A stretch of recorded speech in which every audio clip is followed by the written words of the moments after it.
Mahiya naman kayo sa inyong kapwa Pilipino. Binastos pa nila ako.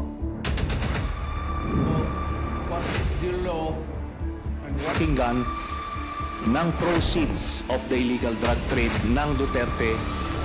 The law enforcement, the highest law enforcement official being head of PNP. Yeah. You're hiding the scoundrel, the fugitive. Prof, ngayon po pag-usapan natin, mainit-init pa, no? Ito pong nangyaring pronouncement ni VP Sara to run as the president dito sa 2028 election. I think it's more of a strategy on her part, no? Because she wants to have an early start in campaigning for her presidential bid in 2028. And in Philippine politics, if you are an early starter, you have an advantage because you can already start campaigning even before the official campaign period. No, that's the advantage if you announce early your intention. No, so this means that in surveys you'll be ahead of the others because you have already announced your intention to run for a particular public position, unlike the others who are still undecided or have not announced their intention or bid for the election. So if you are an early starter, you have that advantage of being on top of the surveys. Prof, can we use the analogy po of the former Vice President Joe? She had already an impeachment case against her in the process, no? Even before her announcement, di ba?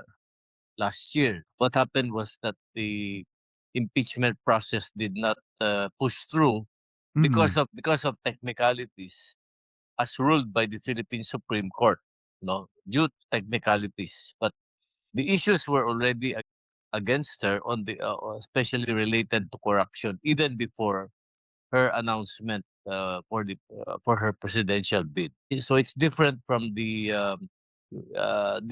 scenario involving her father in 2016. Ito may impeachment so nasa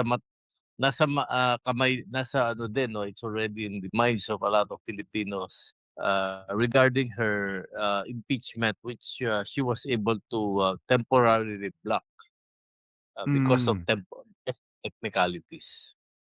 I see. And I think yun nga po yung parang sinasabi ng mga kritiko niya na parang nagamit niya yung batas for her advantage. Meron po bang connection yung timing?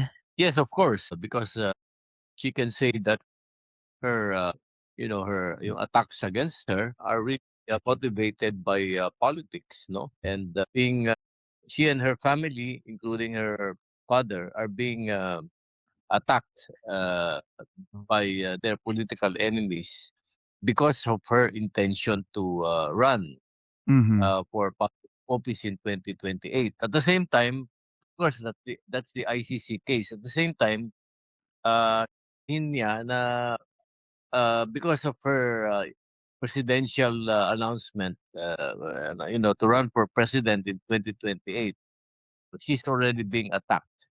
No? So, yan ang niya, no, defense, especially during her impeachment trial, if it pushes through. Kung ano, no, sabi nga natin, there's a political strategy behind, especially the timing.